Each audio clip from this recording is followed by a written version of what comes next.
प्रभु महानाम को धन्यवाद हो। मो प्रिय भाई भौणी मानू प्रभु वाक्य निमित्त आह्वान करुअछि। विशेषकर आमे माने आज देखिबा प्रेरित पुस्तक 16 पर्व तार 16 पदरु आमे माने पढ़िबा। दिने आमे माने प्रार्थना स्थान को जाऊ जाऊ दैवज्ञ आत्माविष्ट जने दासी आम मानू भेटिला। तार भाग्य गणना द्वारा तार कर्ता मानकर बहुत लाभ हेउथला। से पाउल और आम मानकर पछे पछे आसी चित्कार करी कहबाकू लागिला, एई व्यक्ति माने परात्पर ईश्वरंकर दास, से माने तुममानकु परित्राणर पथ जनाई अछंती। प्रभु पठित वाक्य दे आमको आशीर्वाद करंतु। आमेन। प्रार्थना करिबा। सर्वशक्तिमान जीवंत कर सदा प्रभु आश्चर्य प्राकृत परमेश्वर हम तुम धन्यवाद करुछु। आज वाक्य जे प्रकार परमेश्वर तुम लोक मान जीवन कार्य करिवो सेति साहाय्य करे बोली यीशु को नाम प्रार्थना कली प्रभु। आमेन। हालेलुया। बाईगणिया वस्त्र विक्रयकारिणी लुदिया नामी जने स्त्री महिला जे ईश्वरंकर भक्तणी थिला। से बाईगणिया वस्त्र विक्रयकारिणी लुदिया नामी जने महिला। हालेलुया। से तुयातीरा नगरवासी से ताहा रोम अंचल एका थिला। एले से भक्तणी से स्त्री लोक पाउलंक विषय रे मनोजोग करिबा पाई पाउलंक विषय रे प्रभु कथा कहउछंती। पाउलंक देखिरे प्रभु कथा कहउछंती, आश्चर्य कर्म करूछंती। विभिन्न जगार जाइकरी प्रभुंकर सेवा करूछंती पाउल। हेले से बाईगणिया वस्त्र विक्रयकारिणी से तुयातीरा नगरर बाईगणिया वस्त्र विक्रयकारिणी थिला। लुदिया नामी जने महिला। लुदिया बोली गोटे स्त्री थिले। आउ से महिला ईश्वरंकर भक्तणी थिला, वक्ता थिले। से प्रभुंकर कथा बेसी शुणुले। प्रभुंकर वाक्य पाउल जो जगार वाक्य कहते से जगार जाके शुणुले। हेले से जेपरी पाउलंकर कथित विषय सबू वाक्य सबू मन देकरी शुणुला। हालेलुया। मन देकरी शुणुला। हेले से मन देकरी शुणिबा पई प्रभु तांक हृदय को पिटाई देथिले। पुणी प्रेज द लॉर्ड। प्रभु तांक हृदय को पिटाई थिले। से लुदिया नामी बाईगण वस्त्र विक्रयकारिणी लुदिया नामी से महिलांक हृदय को प्रभु जीशु तांक वाक्य शुणिबा पई तांक दास मानक द्वारा प्रभुंकर वाक्य शुणिबा पई तांक हृदय को पिठाई देले। हालेलुया। तांक हृदय को पिठाई देले। के पिठाई देले? प्रभु ही हृदय को पिठाई देले। कौन पाई पिठाइले? ना प्रभुंकर वाक्य शुणिबा पाई। हालेलुया। आज अनेक लोक अछंती प्रभुंकर वाक्य शुणिबा पाई तांक हृदय पिठांती नहीं। प्रभुंकर वाक्य शुणिकरी हृदय रे रखिबा पाई आ प्रभुंकर अनुग्रह पाइबा पाई से माने प्रार्थना करंती नहीं। ए जगह रे पाउलंकर वाक्य शुणिबा पाई पाउलंक विषय रे मनोजोग करिबा पाई से स्त्रीर हृदय परमेश्वर प्रभु कौन कर देले? पिटाई देले। हालेलुया। तापर से कौन कला? प्रभुंक ठारे विश्वास कला। से प्रभुंक ठारे दृढ़ विश्वास कला एवं से आउ तांको परिवार बाप्तिजित हेले। हालेलुया। बाप्तिजित हेला उतारे से आम मानक विनती करी कहले, आपण माने जदि मते प्रभुंकर निकटरे विश्वस्त बोली विचार कर ताहेले आम गृह को आसी बास करंतु। हालेलुया। ଏଇଟା ଆମେ ଯେଉଁ ମୂଳ ବାକ୍ୟ ପଢ଼ିଲୁ 16 ପର୍ବ ତାର 16 ପଦ ଉପରେ ଲେଖା ହେଇଛି। ହାଲେଲୁୟା। ସେଇ 14ରୁ ଯଦି ପଢ଼ିଲେ ଆମେ ସେ ବିଷୟ ଜାଣିପାରିବା। ସେଇ ଅଞ୍ଚଳରେ ରୋମୀୟ ଅଞ୍ଚଳରେ ଆଉ ତୁୟାତିରା ବୋଲି ଗୋଟେ ନଗର ଅଛି। ବିଶ୍ରାମ ବାରର ବିଶ୍ରାମ ସ୍ଥାନ, ଯେଉଁଟାକି ପ୍ରଭୁଙ୍କର ଆରାଧନା ଉପାସନା କରାଯାଏ, ଗୋଟେ ଚର୍ଚ୍ଚ ଅଛି। ହେଲେ ସେମାନେ ସେଇ ଅଞ୍ଚଳରେ ବାକ୍ୟ ପ୍ରଚାର କରୁ କରୁ କରୁ କରୁ ବୁଲୁଥିଲେ। ସେତେବେଳେ ଏ ଲୁଦିଆ ନାମୀ ସ୍ତ୍ରୀ ପରିଚିତ ହେଇଥିଲେ। ତାପରେ ସେ ପ୍ରଭୁଙ୍କ ଦାସମାନଙ୍କର ବାକ୍ୟ ଶୁଣିକିରି ବିଶ୍ୱାସ କରି ସବୁ ପରିବାର ବାପ୍ତିଜିତ ହେଇଥିଲେ। ହାଲେଲୁୟା। ସେତେବେଳେ ଦିନେ ସେ କ'ଣ ହେଲା ବୋଲି କହିଲେ, ଦିନେ ସେମାନେ ପ୍ରଭୁଙ୍କ ଦାସମାନେ ପ୍ରାର୍ଥନା ଜାଗାକୁ ଯାଉଥିବା ସମୟରେ, ମୂଳ ବାକ୍ୟକୁ ଆସିଲୁ, ପ୍ରାର୍ଥନା ଜାଗାକୁ ଦିନେ ପ୍ରାର୍ଥନା ସ୍ଥାନକୁ ଯାଉଥିବା ସମୟରେ ଦୈବଜ୍ଞ ଆତ୍ମାବିଷ୍ଟ ଜଣେ ଦାସୀ, ଦୈବଜ୍ଞ ଆତ୍ମାବିଶିଷ୍ଟ ଜଣେ ଦାସୀ ଆମମାନଙ୍କୁ ଭେଟିଲା। କାହାକୁ ଭେଟିଲା? ପାଉଲଙ୍କୁ ଶିଲାଙ୍କୁ ଭେଟିଲା।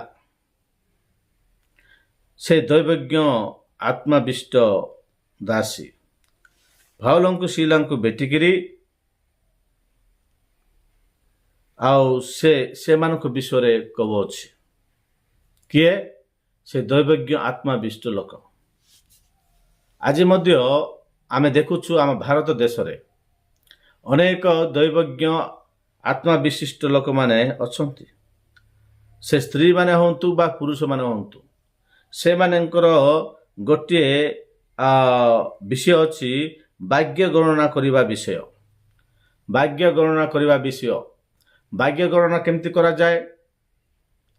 ତୁମ ଜୀବନରେ କ'ଣ କ'ଣ ଘଟିବ, କେବେ କେବେ ଘଟିବ, କେମିତି ଘଟିବ, ଆଉ ତୁମେ କେମିତି ଥିଲ, ଏବେ କେମିତି ହେଇଯାଇଛ, କେଉଁ ପୂଜା କଲେ, କେଉଁ ମନ୍ତ୍ର ପଢ଼ିଲେ ତୁମମାନଙ୍କର ସେଇ ଗ୍ରହ ଚାଲିଯିବ, ସେଇ ବିପଦ ଚାଲିଯିବ, ଆଉ ସମ୍ପତ୍ତି ଆସିବ, ମହାଲକ୍ଷ୍ମୀ ଆସିବେ, ଆଉ ଆମମାନଙ୍କୁ ଆଶୀର୍ବାଦ କରିବେ ବୋଲି ବିଭିନ୍ନ ପ୍ରକାର ପ୍ରଥା ରହିଅଛି। ହାଲେଲୁୟା। ଏ ବିଜାତି ଲୋକମାନଙ୍କ ଠାରେ ଏଇଟା ବହୁତ ଅଛି। ସେ ଦୈବଜ୍ଞ ଦାସୀ ସହିତ ତାକୁ ଛିଡ଼ା କରିଛନ୍ତି ଅନେକ ଲୋକ। ସେ ଦୈବଜ୍ଞ ଦାସୀ ସେ ଭାଗ୍ୟ ଗଣନା କଥା କହୁଥିଲା। ସମସ୍ତେ ତାକୁ ଭେଟିବା ପାଇଁ, ଭଲ କରି ଶୁଣନ୍ତୁ, ସମସ୍ତେ ଲୋକମାନେ, ବିଜାତି ଲୋକମାନେ, ଏ ଭାଗ୍ୟ ଗଣନା କରାଯାଉଥିବା ଲୋକମାନେ ସମସ୍ତେ ତାକୁ ଭେଟିବା ପାଇଁ ଟିକଟ ଦେଇକରି ଆସନ୍ତି। ଟିକଟ କିଣିକିରି ଆଉ ଲାଇନରେ ଛିଡ଼ାଇକିରି ସେ ଦୈବଜ୍ଞ ଆତ୍ମା ବିଶିଷ୍ଟ ସେ ଦାସୀ ସେମାନଙ୍କର ଭାଗ୍ୟ ଗଣନା ବିଷୟରେ କହୁଥିଲା। ହେଲେ ସମସ୍ତେ ତାକୁ ଭେଟିବାକୁ ଆସୁଛନ୍ତି। କାହାକୁ? ସେ ଦୈବଜ୍ଞ ଆତ୍ମା ବିଶିଷ୍ଟ ଦାସୀକୁ। କିନ୍ତୁ ଦିନେ ପ୍ରଭୁଙ୍କର ଦାସ ମାନେ ସେଇ ବାଟ ଦେଇକି ଯାଉଥିବା ସମୟରେ ସେ କ'ଣ କରୁଥିଲା? ପାଉଲ ଓ ଶିଲାଙ୍କ ପଛେ ପଛେ ଯାଇକରି ଆଉ ଚିତ୍କାର କରି କହିବାକୁ ଲାଗିଲା। ହାଲେଲୁୟା। ଏ ଦୈବଜ୍ଞ ଆତ୍ମାବିଷ୍ଟ ସେ ଦାସୀକୁ କେତେକ କର୍ମକର୍ତ୍ତା ମାନେ, କେତେକ ମାନେ ହ୍ୟାଣ୍ଡଲିଂ କରୁଥିବା, ମାନେ ସେମାନଙ୍କୁ ସେ ଦୈବଜ୍ଞ ଆତ୍ମାବିଶିଷ୍ଟ ବ୍ୟକ୍ତିକୁ ସେମାନେ ରଖିକିରି ଖାଇବା ପିଇବା ସବୁ ଦେଇକିରି ଆଉ ତାକୁ ଗୋଟେ ଦେବତା ହିସାବରେ ରଖିଥିଲେ। କେତେକ ଲୋକମାନେ, କେତେକ ତାର କର୍ତ୍ତାମାନେ ସେ ଦୈବଜ୍ଞ ଆତ୍ମବିଶିଷ୍ଟ ଦାସୀକୁ ସେମାନେ ରଖିଥିଲେ। ଆଉ ତା ଦ୍ୱାରା ଏମାନେ ବହୁତ ଲାଭ ପାଉଥିଲେ। କେଉଁମାନେ? ଅନେକ ପଣ୍ଡିତମାନେ, ଅନେକ ଜ୍ଞାନ ବିଶିଷ୍ଟ ଲୋକମାନେ, ଜାଗତିକ ଜ୍ଞାନ ବିଶିଷ୍ଟ ଲୋକମାନେ ସେମାନଙ୍କର ଟିକଟ କଲେକ୍ସନ୍ ହେଉଥିଲା। ଆଉ ସେମାନଙ୍କର ପଇସା ପତ୍ର ବହୁତ ଦାନ ମାନେ ଦଶମାଂଶ ନାଇଁ ବେଶୀ ବେଶୀ ଆକା ଦେଉଥିଲେ। ଆଉ ସେମାନେ ସୁନା ସେ ଦୈବ ବିଶିଷ୍ଟ ସେ ଦାସୀ ସେମାନଙ୍କୁ ସୁନା ଆଣ ବୋଲୁଥିଲା, ଟଙ୍କା ଆଣ ବୋଲି କହୁଥିଲା, ନୈବେଦ୍ୟ ସବୁ କିଛି ଧରିକି ଆସୁଥିଲେ। ସେମାନେ ଆସିକିରି ତାର ପାଦ ତଳେ ରଖିଦେଇକିରି ଆମ ଜୀବନରେ କ'ଣ କ'ଣ ଘଟିବ କୁହ ମା ବୋଲି ଆଉ ସେ ଦାସୀକୁ ସେମାନେ ପଚାରୁଥିଲେ। ହେଲେ ଏଇ ପ୍ରକାର ଅନେକ ଦିନ ସେମାନେ କରୁଥିଲେ। ଦିନେ କ'ଣ ହେଲା, ପ୍ରଭୁଙ୍କ ଦାସମାନେ ପ୍ରାର୍ଥନା କରିବାକୁ ଚର୍ଚ୍ଚକୁ ଯାଉଥିଲେ।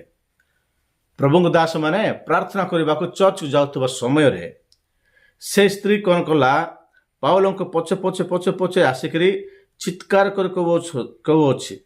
ଚିତ୍କାର କରି କହିବାକୁ ଲାଗିଲା, ହେଇ ବ୍ୟକ୍ତିମାନେ ପରାତ୍ପର ଈଶ୍ୱରଙ୍କର ଦାସ। ହାଲେଲୁୟା।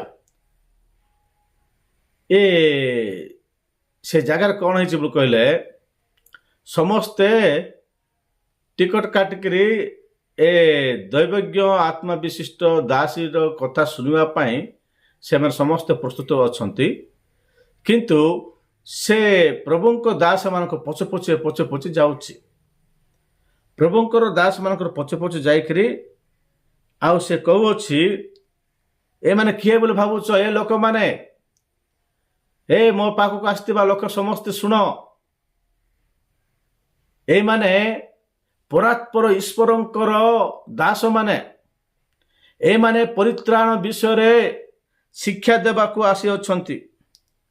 ଏମାନେ ତୁମମାନଙ୍କୁ ପରିତ୍ରାଣ ବିଷୟ ଶିଖେଇବେ। ମୁଁ ତୁମମାନଙ୍କୁ କ'ଣ କରୁଛି, ତୁମମାନଙ୍କ ଜୀବନ ଯାହା ଘଟିଛି, ଯାହା ଘଟିବ ତାହା ମୋର ଭାଗ୍ୟ ଗଣନା ଶକ୍ତି ଦ୍ୱାରା କହୁଅଛି। ମୁଁ ଗୋଟେ ଦେବତା, ତ ସେ ଅନୁସାରେ ମୁଁ ତୁମମାନଙ୍କୁ କହୁଛି।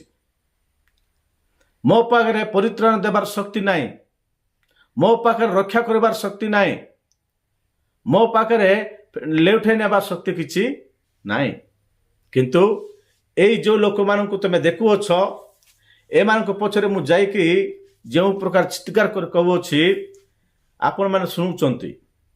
ଆପଣମାନଙ୍କୁ ବା ତୁମମାନଙ୍କୁ ଏଇ ଲୋକମାନେ କ'ଣ କରିବେ ବୋଲି କହିଲେ, ପ୍ରଭୁ ଯୀଶୁଖ୍ରୀଷ୍ଟଙ୍କ ବିଷୟରେ ତୁମମାନଙ୍କୁ ଜଣାଇବେ।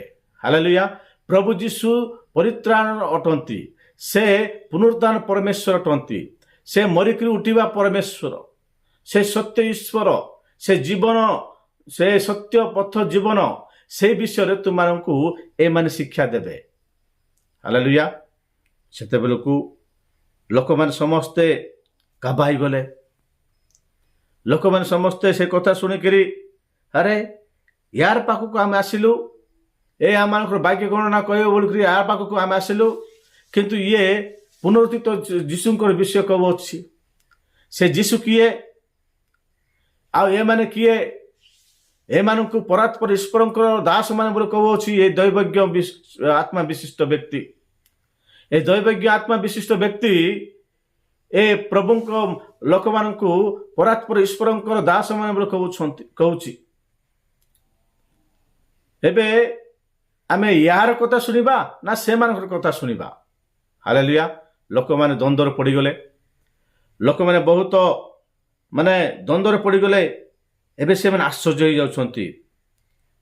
ଆଉ ସବୁଦିନ ସେ ଦୈବଜ୍ଞ ଆତ୍ମା ସେ ଦୈବଜ୍ଞ ଆତ୍ମା ବିଶିଷ୍ଟ ଦାସୀ ସବୁଦିନ ସେମିତି କହିବାର, ସବୁଦିନ ପ୍ରଭୁଙ୍କ ଦାସ ମାନେ ପ୍ରାର୍ଥନା କଲେ ସେମାନଙ୍କର ପ୍ରଶଂସା କରିବା, ସେମାନଙ୍କୁ ବିଷୟ ଏମାନଙ୍କୁ ସୁସମାଚାର ଏ ନିଜେ କ'ଣ କରୁଛି, ମୁଁ ଯେଉଁ ଶକ୍ତି ଯାକ ଦେଖାଉଛି ସେଟା ସାଧାରଣ ଅଟେ, କିନ୍ତୁ ଏ ପ୍ରଭୁଙ୍କ ଦାସ ମାନେ ଯାହା କରୁଛନ୍ତି ତାହା ଅସାଧାରଣ ଅଟେ। ସେମାନେ ଯୀଶୁଙ୍କର ବିଷୟରେ ତୁମମାନଙ୍କୁ ସାକ୍ଷ୍ୟ ଦେଉଛନ୍ତି। ଯୀଶୁଙ୍କର ବିଷୟରେ ସୁସମାଚାର ରୂପେ ତୁମମାନଙ୍କୁ ସେମାନେ ଜଣାଇବେ। ଅନନ୍ତ ଜୀବନ ବିଷୟରେ ତୁମକୁ ଜଣାଇବେ, ପରିତ୍ରାଣ ବିଷୟରେ ତୁମକୁ ଜଣାଇବେ। ଯୀଶୁ ଯେ ଆମମାନଙ୍କ ପାଇଁ ଆସିଅଛନ୍ତି, ଯୀଶୁ ପରମେଶ୍ୱରଙ୍କର ପୁତ୍ର, ଯୀଶୁ ହିଁ ପରାତ୍ପର ଈଶ୍ୱର ଅଟନ୍ତି, ଏହା କହିବା ପାଇଁ ସେମାନେ ଆସିଅଛନ୍ତି। ହାଲେଲୁୟା। ସେତେବେଳେ କ'ଣ ହେଲା, ସେ 18 ପଦରେ ଲେଖା ହେଇଛି, 16-18 ଲେଖା ହେଇଛି, ସେ ଅନେକ ଦିନ ପର୍ଯ୍ୟନ୍ତ ଏହା କଲା, କିନ୍ତୁ ପାଉଲ ବିରକ୍ତ ହୋଇ ଭୁଲି ପଡ଼ି ସେଇ ଆତ୍ମାକୁ କହିଲେ, ତା ଠାରୁ ବାହାରି ଯିବାକୁ ମୁଁ ତତେ ଯୀଶୁ ଖ୍ରୀଷ୍ଟଙ୍କ ନାମରେ ଆଜ୍ଞା ଦେଉଅଛି। ଏଥିରେ ସେ ସେହି ମୁହୂର୍ତ୍ତରେ ବାହାରିଗଲା। ହାଲେଲୁୟା। ଯେଉଁ ସ୍ତ୍ରୀକୁ ମନ୍ଦ ଆତ୍ମା ଧରିଥିଲା, ଯେଉଁ ସ୍ତ୍ରୀକୁ ଦୁରାତ୍ମା ମାନେ ଧରିକି ପୁରା ବନ୍ଦୀ କରିଦେଇଥିଲେ, ସେ ସ୍ତ୍ରୀ ପରମେଶ୍ୱରଙ୍କର ଗୌରବ କରୁଥିବା ବେଳେ ପରମେଶ୍ୱର ଦାସମାନଙ୍କୁ ଏମାନେ ପରାତ୍ପର ଈଶ୍ୱରଙ୍କର ଦାସମାନେ ବୋଲି କହିବା ସମୟରେ ପବିତ୍ର ଆତ୍ମା ପ୍ରଭୁଙ୍କ ଦାସଙ୍କ ଉପରେ ଅବତୀର୍ଣ୍ଣ କଲେ। ସେ ଆତ୍ମାରେ ପରିପୂର୍ଣ୍ଣ ହୋଇ ସେ ବିରକ୍ତ ହେଇକରି କହିଲେ, ସେ କ'ଣ କହିଲେ? ପାଉଲ ବିରକ୍ତ ହୋଇ ବୁଲି ପଡ଼ି ସେହି ଆତ୍ମାକୁ କହିଲେ, ତୁ ତାହାଠାରୁ ବାହାରି ଯିବାକୁ ମୁଁ ତତେ ଯୀଶୁଖ୍ରୀଷ୍ଟଙ୍କ ନାମରେ ଆଜ୍ଞା ଦେଉଅଛି। ଏତିକି କହିବା ପରେ ସେହି ମୁହୂର୍ତ୍ତରେ ସେ ମନ୍ଦ ଆତ୍ମା ଚାଲିଗଲା। ହାଲେଲୁୟା। ଏଥିରେ ସେ ସେହି ମୁହୂର୍ତ୍ତରେ ବାହାରିକି ପଡ଼ିଲା। କିନ୍ତୁ ତାର କର୍ତ୍ତାମାନେ ତାକୁ ଯେ ରଖିଥିଲେ, ତା ଦ୍ୱାରା ଯେଉଁମାନେ ଲାଭ ପାଇଥିଲେ, ତା ଦ୍ୱାରା ଟିକଟ ବିକିକିରି ଟଙ୍କା ସୁନା ଅନେକ ଆୟର ବିଷୟ ସେମାନେ ଯେଉଁମାନେ ପାଇଥିଲେ, ଯେଉଁମାନେ ତାକୁ ଆଣିକିରି ରଖିଥିଲେ ମାନେ ଭାଗ୍ୟ ଗଣନା କରିବା ପାଇଁ, ସେମାନେ ଏବେ ତାଙ୍କର ବୁଦ୍ଧି ଅନ୍ଧାର ହେଇଗଲା। ହାଲେଲୁୟା। ସେମାନେ ଏବେ ପ୍ରଭୁଙ୍କ ଦାସମାନଙ୍କ ବିରୁଦ୍ଧରେ ଚକ୍ରାନ୍ତ କରିବାକୁ ଲାଗିଲେ। ପ୍ରଭୁଙ୍କ ଦାସମାନଙ୍କୁ ମାରିବା ପାଇଁ, ମରାଇବା ପାଇଁ ବିଭିନ୍ନ ପ୍ରକାର ପ୍ଲାନ୍ କଲେ। ହାଲେଲୁୟା। ବିଭିନ୍ନ ପ୍ରକାର ପ୍ଲାନ୍ କରି ପ୍ରଭୁଙ୍କ ଦାସମାନଙ୍କୁ କ'ଣ କଲେ? ଏଥର ଘେରିବାକୁ ଲାଗିଲେ। ପ୍ରଭୁଙ୍କ ଦାସମାନଙ୍କୁ ପାଉଲଙ୍କୁ ଶିଲାଙ୍କୁ ଧରିଲେ। ତାଙ୍କର କର୍ତ୍ତାମାନେ ଆପଣାମାନଙ୍କର ଲାଭର ଆଶା ଚାଲିଗଲା ବୋଲି ଦେଖି ପାଉଲ ଓ ଶିଲାଙ୍କୁ ଧରି ସେମାନଙ୍କୁ ଚକ ସ୍ଥାନକୁ ଶାସନକର୍ତ୍ତାମାନଙ୍କ ନିକଟକୁ ଟାଣି ନେଇଗଲେ। ବହୁତ ଲୋକ ଥିଲେ ସେ ନଗରରେ, ବହୁତ ଲୋକ ଥିଲେ। ଏ ଦୈବଜ୍ଞ ଆତ୍ମା ବିଶିଷ୍ଟ ସ୍ତ୍ରୀକୁ ପାଉଲ ପାଷ୍ଟର ଆଜ୍ଞା କ'ଣ କଲେ? ଯୀଶୁଙ୍କ ନାମରେ ତତେ ମୁଁ ଆଜ୍ଞା ଦେଉଛି, ଚାଲିଯା ବୋଲି କହିଲା। ସେ ଚାଲିଗଲା। ହାଲେଲୁୟା। ଚାଲିଗଲା ପରେ ସେ ସାଧାରଣ ସ୍ତ୍ରୀ ହେଇଗଲା, ପ୍ରଭୁଙ୍କର ସ୍ତ୍ରୀ ହେଇଗଲା, ପ୍ରଭୁଙ୍କର ମାନେ କନ୍ୟା ମାନେ ସନ୍ତାନ ସନ୍ତତି ହେଇଗଲା। ସେ ପ୍ରଭୁଙ୍କ ନାମରେ ବିଶ୍ୱାସ କଲା। ହାଲେଲୁୟା। ପ୍ରଭୁଙ୍କ ନାମରେ ସେ ପରିତ୍ରାଣ ପାଇବାକୁ ଲାଗିଲା, କାରଣ ପ୍ରଭୁ ତାକୁ ରକ୍ଷା କରିବାକୁ ଚାହିଁଲେ। ପ୍ରେଜ୍ ଦ ଲର୍ଡ। ତାପରେ ସେ ଚାଲିଗଲା। ସେ ଆମ ପରି ସାଧାରଣ ଲୋକ ହେଇଗଲା। କିନ୍ତୁ ସେ ଯେତେବେଳେ ତାର ପାୱାର ଚାଲିଗଲା, ସେ ଭୂତ ଚାଲିଗଲା ବୋଲି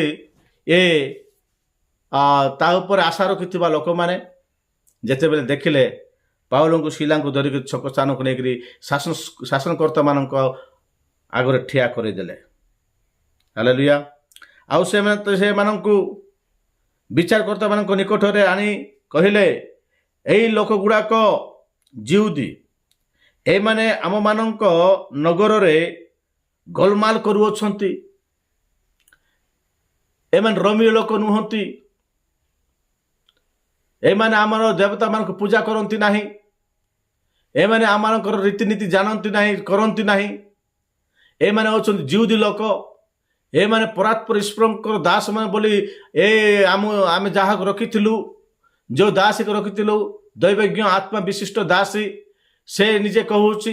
ଲୋକମାନେ ସବୁ ଶୁଣିଲେ, ଆମେ ବି ଶୁଣିଲୁ ଏମାନେ ପରାତ୍ପର ଈଶ୍ୱରଙ୍କର ଦାସମାନେ। ପୁଣି ଏମାନେ ଆସିକରି ଆମ ନଗରରେ, ଆମ ଗ୍ରାମରେ, ଆମର ଏଇ ଦେଶରେ ବା ଆମର ଅଞ୍ଚଳରେ କ'ଣ କରୁଛନ୍ତି? ଗୋଲମାଲ କରିଦେଉଛନ୍ତି। ଯୀଶୁ ପରିତ୍ରାଣ କର୍ତ୍ତା ବୋଲି କହୁଛନ୍ତି। ଯୀଶୁ ସତ୍ୟ ଈଶ୍ୱର ପରାତ୍ପରଙ୍କ ପୁତ୍ର ବୋଲି କହୁଛନ୍ତି। ଯୀଶୁ ମରିକି ଉଠିଛନ୍ତି ବୋଲି କହୁଛନ୍ତି। ଏମାନେ ଯୀଶୁଙ୍କୁ ଦେଖିଛନ୍ତି, ପୁଣି ଯୀଶୁଙ୍କ ସାଙ୍ଗେ ରହିଛନ୍ତି। ପୁଣି ଏମାନେ ଆସିକିରି ଆମେ ଯାହାକୁ ରଖିଥିଲୁ, ଯାହାଦ୍ୱାରା ଆମେ ମାନେ ବହୁତ ଆଶାରେ ବଞ୍ଚୁଥିଲୁ, ବହୁତ ଲାଭ ଏହା ଦ୍ୱାରା ଆମେ ଉଠାଉଥିଲୁ, ଆର ପାଖରେ ଥିବା ଦେବତାକୁ ଖେଦି ଦେଲେ। ହାଲେଲୁୟା। ଏବେ ଆର ପାଖରେ ପାୱାର ସବୁ ପଳେଇଲା, ଦେବତା ପଳେଇଲେ। ଦେବତା ନାହିଁ, ଆଉ ଆମ ଦେବତା ନାହିଁ। ଏ ପାଷ୍ଟର ମାନେ ଆସିକିରି ଆମର ଦେବତା କ'ଣ କଲେ? ତାଙ୍କର ଯୀଶୁଙ୍କ ନାମରେ ଖେଦି ଦେଲେ। ହାଲେଲୁୟା। ମୋର ପ୍ରିୟ ଲୋକମାନେ, ଏଠି କ'ଣ ହେଲା ବୋଲି କହିଲେ, ଏଇ ପାଷ୍ଟର ମାନେ କ'ଣ କଲେ? ଏମାନଙ୍କର ଦେବତାକୁ ଯୀଶୁଙ୍କ ନାମରେ ଖେଦି ଦେଲେ। ସେ ଭୂତ ଯୀଶୁଙ୍କ ନାମରେ ଚାଲିଗଲା। ସେ ସ୍ତ୍ରୀ ଲୋକ ଭଲ ହେଇଗଲା। ମାତ୍ର ପ୍ରଭୁଙ୍କ ଦାସ ମାନଙ୍କୁ ଏ ମୂର୍ଖମାନେ ଛାଡ଼ିଲେ ନାହିଁ। ପ୍ରଭୁଙ୍କ ଦାସ ମାନଙ୍କୁ ବାନ୍ଧିଲେ। ପ୍ରଭୁଙ୍କ ଦାସ ମାନଙ୍କୁ ତାଙ୍କର ଡ୍ରେସ୍ ଚିରି ଦେଲେ। ଆଉ ଚକ ସ୍ଥାନରେ ଶାସନକର୍ତ୍ତା ମାନଙ୍କ ନିକଟରେ ଛିଡ଼ା କରିଦେଲେ। ଆଉ ସେମାନେ କହିଲେ,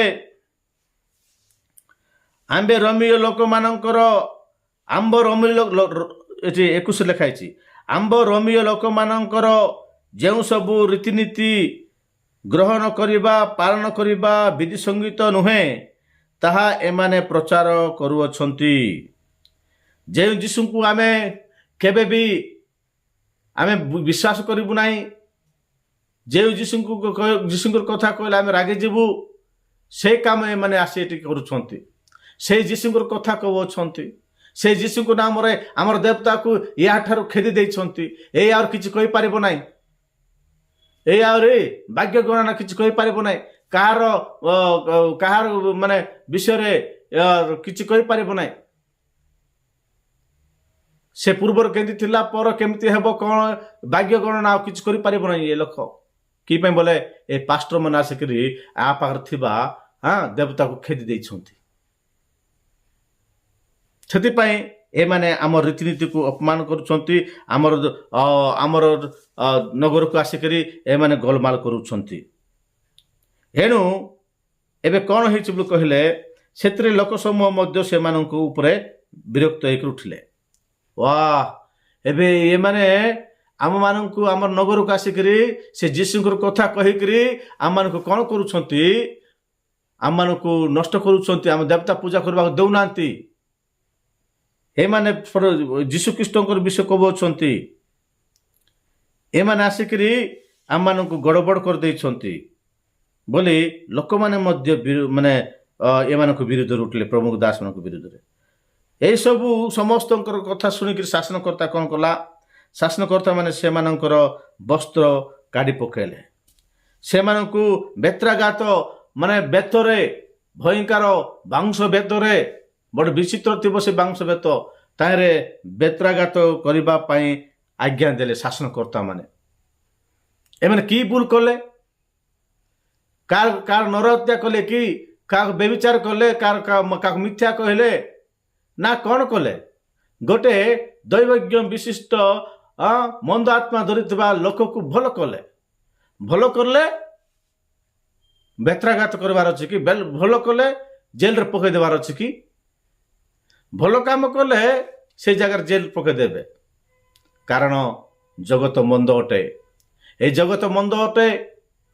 ଏ ଜଗତର ଲୋକମାନେ ମନ୍ଦ ଲୋକମାନେ ଅଟନ୍ତି। ଏ ଜଗତ ଅଧିପତି ସେଇ ପ୍ରକାର କାର୍ଯ୍ୟ କରୁଅଛି। ତାକୁ ସ୍ଥାନ ମିଳୁନାହିଁ ବୋଲି ଜାଣିକିରି ମୁଁ ତ ନରକକୁ ଯିବି, ମୋ ସହିତ ଅନେକଙ୍କୁ ନରକକୁ ନେଇଯିବି, ଏଇ ପ୍ଲାନ୍ରେ ସେ ଅଛି। ହେଲେ ପ୍ରଭୁଙ୍କ ଦାସମାନେ ଅଗ୍ନି ସଦୃଶ କାର୍ଯ୍ୟ କରୁଅଛନ୍ତି। ପବିତ୍ର ଆତ୍ମାଙ୍କ ଅଗ୍ନି ସଦୃଶ ସେମାନେ କାର୍ଯ୍ୟ କରୁଅଛନ୍ତି। ଆଉ ସେମାନେ ପରମେଶ୍ୱରଙ୍କ ଶକ୍ତିକୁ ପ୍ରକାଶ କରୁଛନ୍ତି। ପ୍ରେଜ୍ ଦ ଲର୍ଡ। ପରମେଶ୍ୱରଙ୍କ ଶକ୍ତି ପ୍ରଚାର କରୁଛନ୍ତି। ହେଲେ ଏମାନେ କ'ଣ ହୋଇଛନ୍ତି? ବେତ୍ରାଘାତ, ମାଡ଼ ଖାଇଲେ, ବେତ ସହିତ ମାଡ଼ ଖାଇଲେ, ତାପରେ ତାଙ୍କୁ ଲୁଗା ଚିରି ଦେଲେ, କାଢ଼ିଦେଲେ। ସେମାନେ ସେମାନଙ୍କୁ ବହୁତ ପ୍ରହାର କଲେ, ବହୁତ କଷ୍ଟରେ ଭୟଙ୍କର ମାଡ଼ ମାରିଲେ ପ୍ରଭୁ ଯୀଶୁ ଖ୍ରୀଷ୍ଟଙ୍କ ନିମନ୍ତେ। ହାଲେଲୁୟା। ପ୍ରଭୁଙ୍କ ପାଇଁ ବହୁତ ପ୍ରହାର କଲା ଉଥାରେ।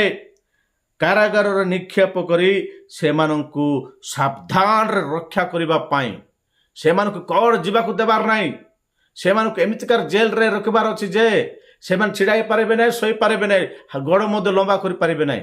ସେମିତିକାର ଜେଲରେ ରଖ, ଆଉ ଅନ୍ଧାର ଭିତରେ ପୁରେଇ ଦିଅ, ଅନ୍ଧାର ଜେଲ ଭିତରେ ପୁରେଇ ଦିଅ ବୋଲି ଶାସନକର୍ତ୍ତା ମାନେ କ'ଣ କରିଛନ୍ତି?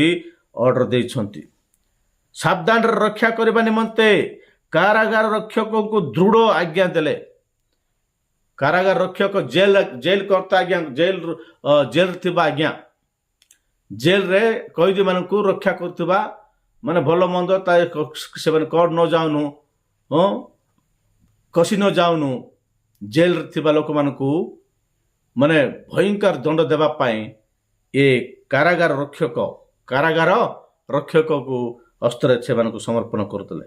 ଆଉ କହିଲେ କାରାଗାର ରକ୍ଷକ ଆଜ୍ଞାଙ୍କୁ, ତମେ ଯଦି ଏମାନଙ୍କୁ ଛାଡ଼ିବ ତାହେଲେ ତମର ବେକ କଟାଇଯିବ।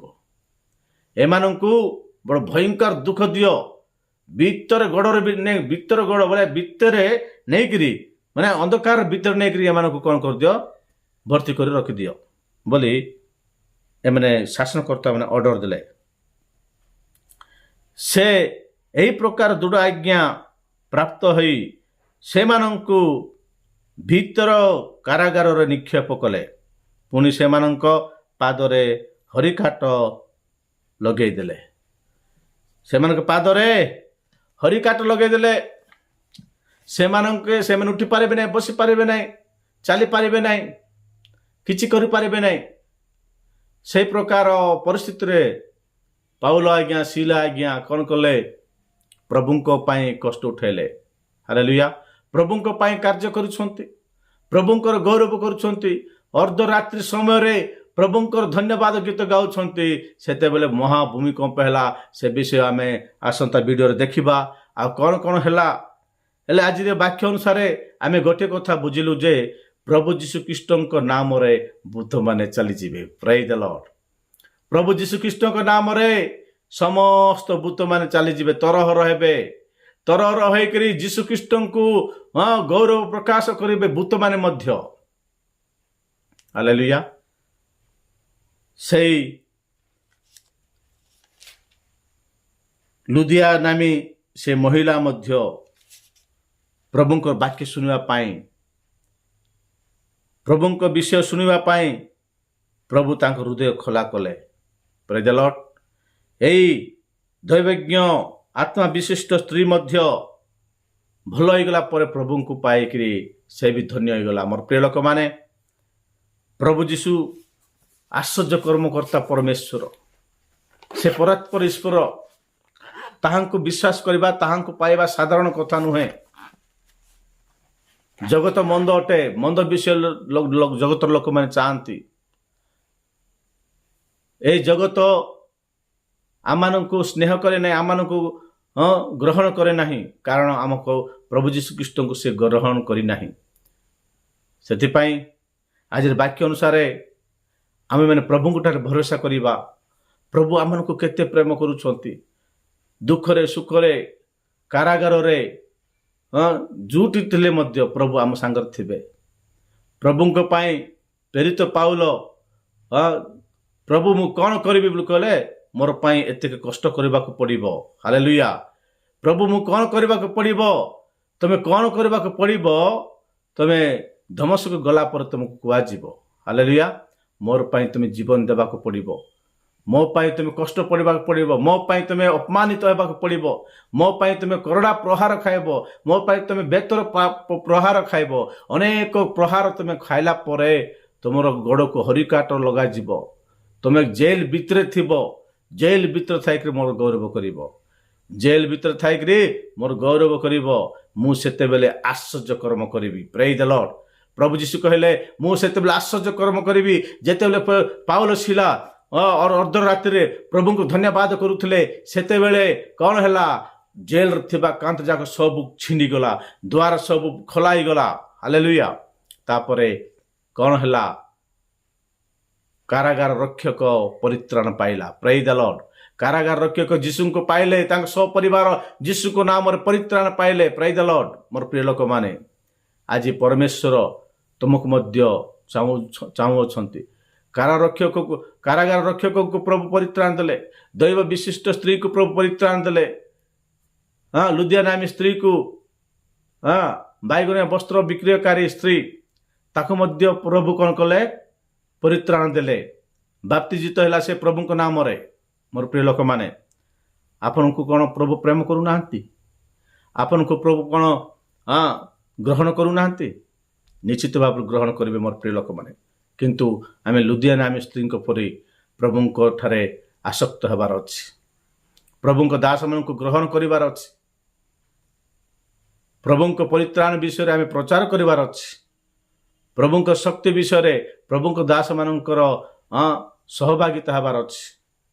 ପ୍ରଭୁଙ୍କ ପାଇଁ ମରଣ ପର୍ଯ୍ୟନ୍ତ ଆମମାନେ ଜୀବନଯାପନ କରିବାର ଅଛି। ସେହି ପ୍ରକାର ଯଦି ଆମେ କରିବା, ପ୍ରଭୁ ଆମମାନଙ୍କ ପ୍ରତି ବହୁଳ ରୂପେ ସନ୍ତୁଷ୍ଟ ହେବେ, ଆମମାନଙ୍କୁ ତାଙ୍କ ରାଜ୍ୟର ଅଧିକାରୀ କରିବେ।